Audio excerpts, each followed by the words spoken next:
In the quiet darkness of a Chicago penthouse at dawn, a powerful woman who commanded boardrooms full of millionaires stood vulnerable before a stranger, a tired single father holding a screwdriver, and whispered the words that had haunted her for years. Am I pretty?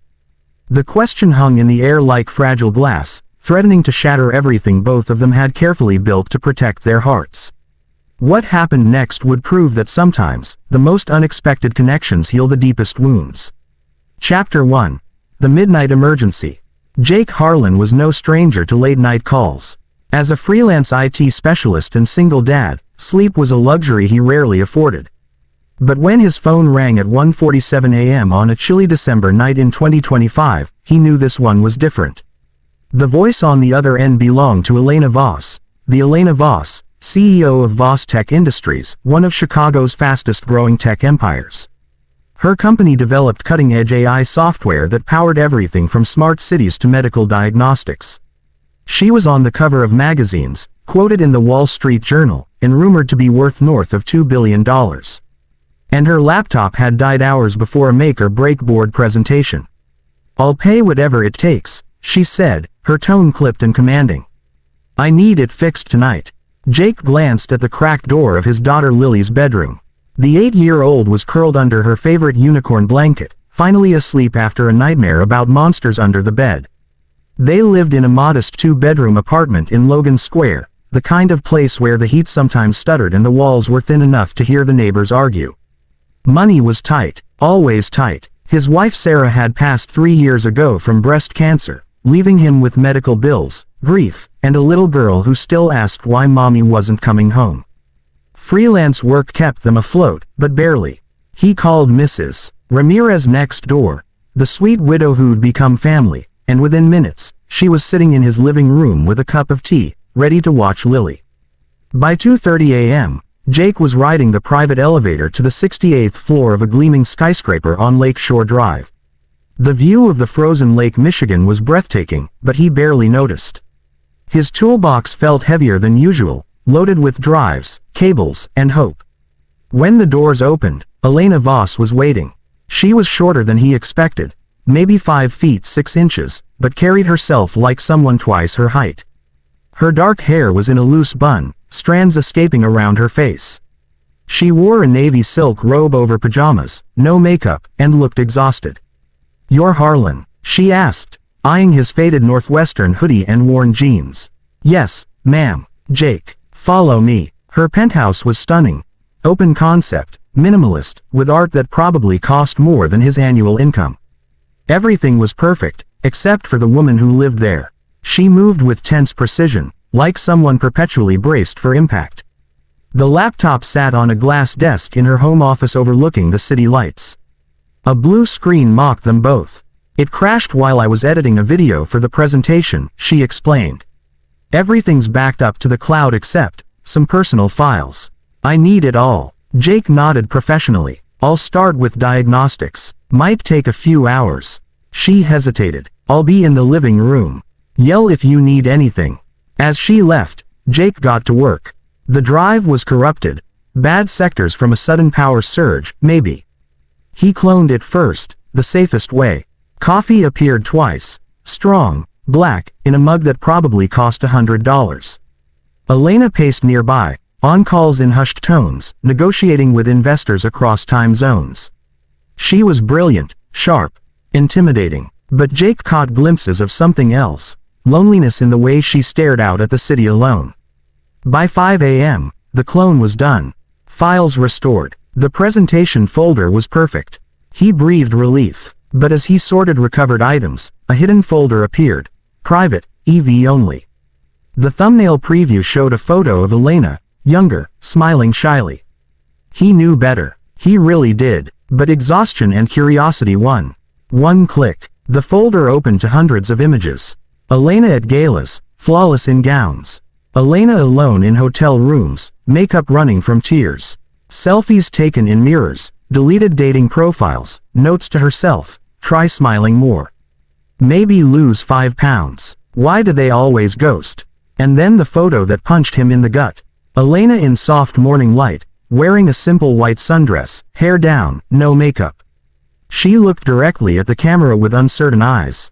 The file name, Am I Pretty _deck2025.jpg. She was stunning. Not the polished CEO version, the real her. Soft, hopeful, scared. Jake's throat tightened. He knew that look. He'd seen it in his own mirror after Sarah died. The question no one dares ask aloud, am I enough? He closed the folder fast. Too late. Elena stood in the doorway, holding 2 fresh coffees. Her eyes flicked to the screen reflection.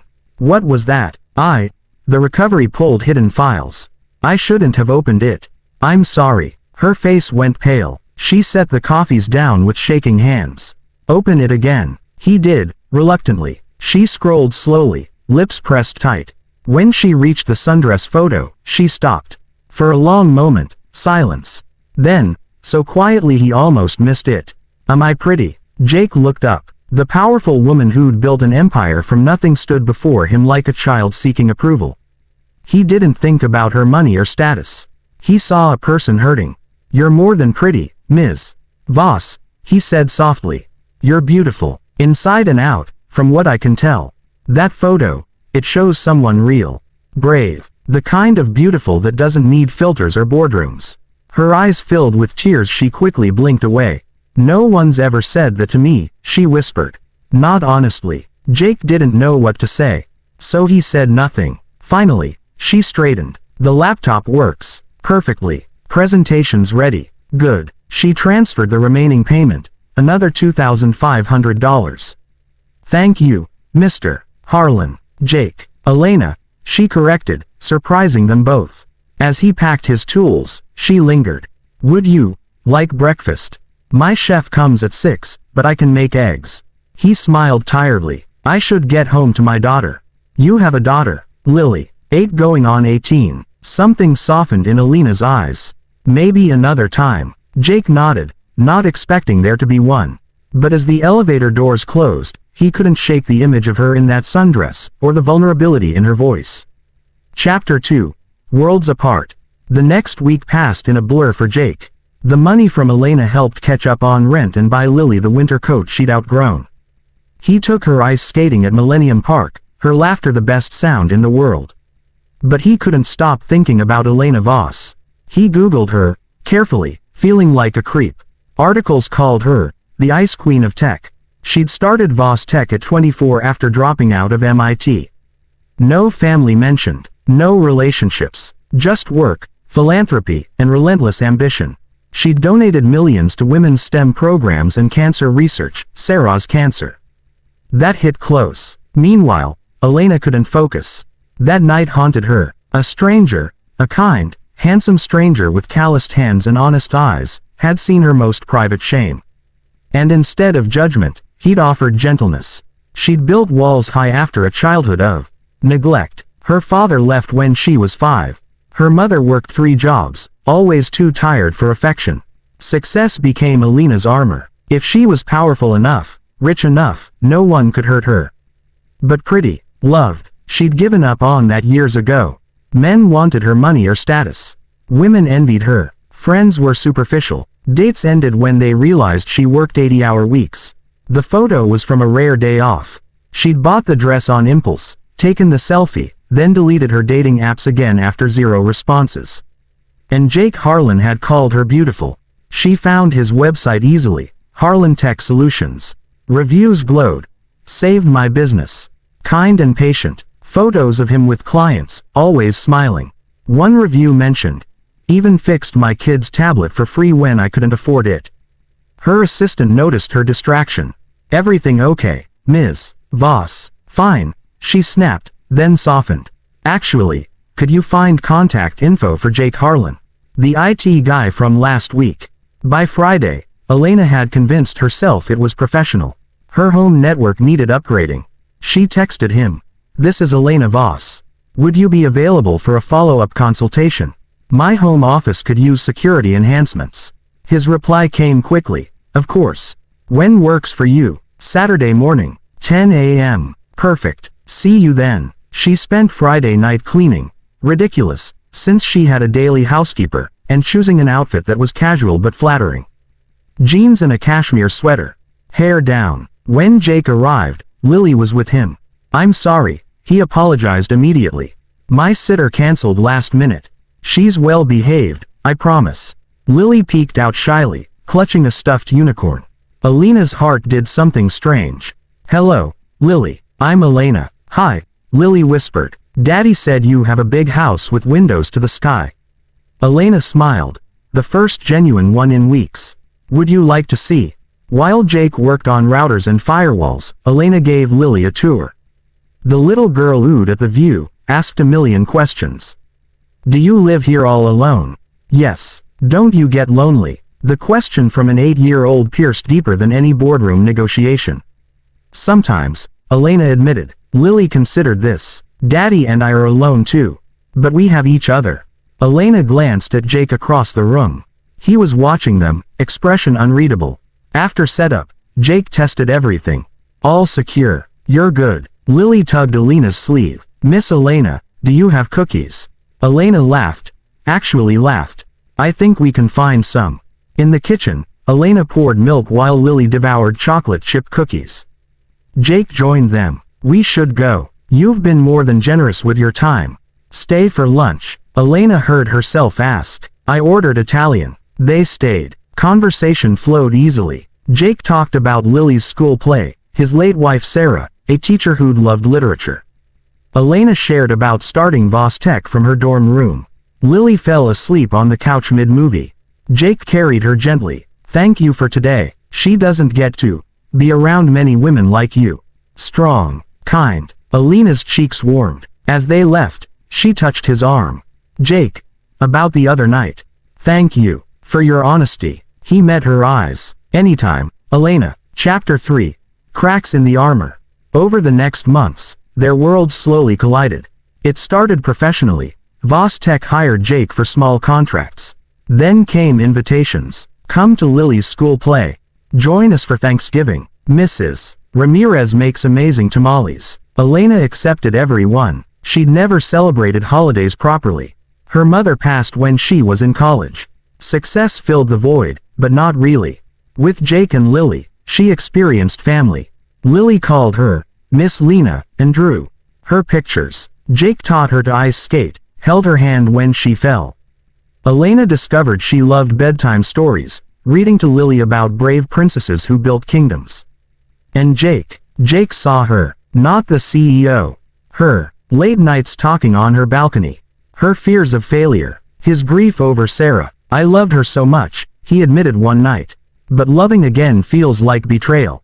I don't know if I'm capable, Elena confessed. I've never let anyone close. You already have, he said softly. With Lily. With me. Spring came. Cherry blossoms along the lakefront. One evening, after a company gala where Elena felt out of place among shallow socialites, she called Jake crying. He came over immediately. She sat on her couch in a designer gown, mascara streaked. They all want something from me. Money. Connections. No one sees me. Jake knelt before her, wiping tears gently. I see you, Elena. Every day. The woman who donates anonymously to children's hospitals. Who learns unicorn songs for an 8-year-old. Who works tirelessly to make the world better.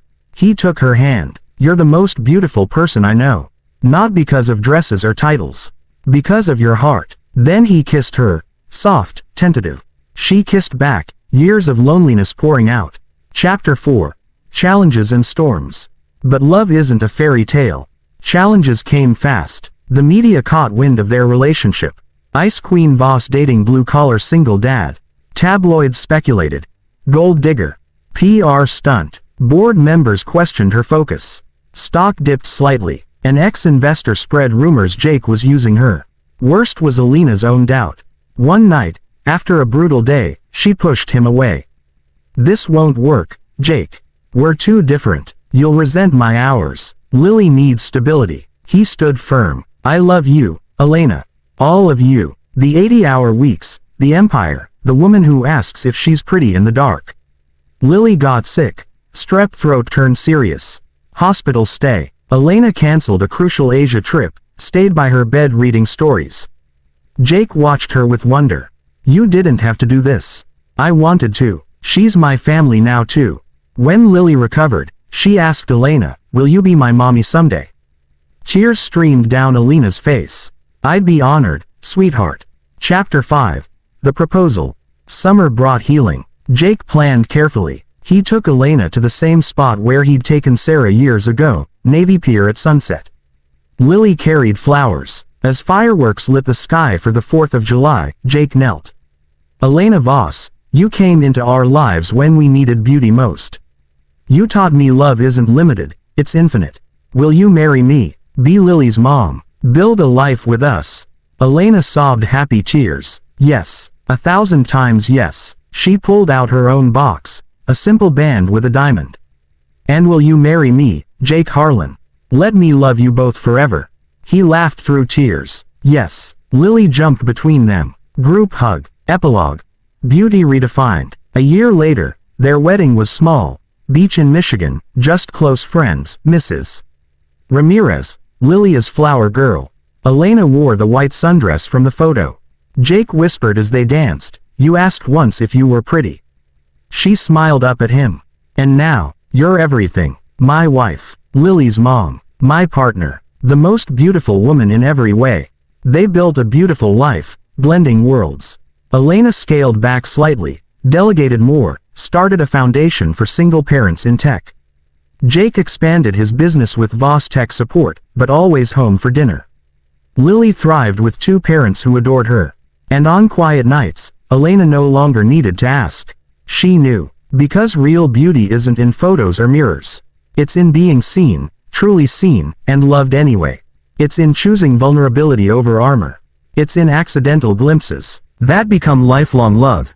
And sometimes, it starts with a crashed computer, a hidden folder, and one brave question in the dawn light. Am I pretty? The answer, when it comes from the right heart, can change everything.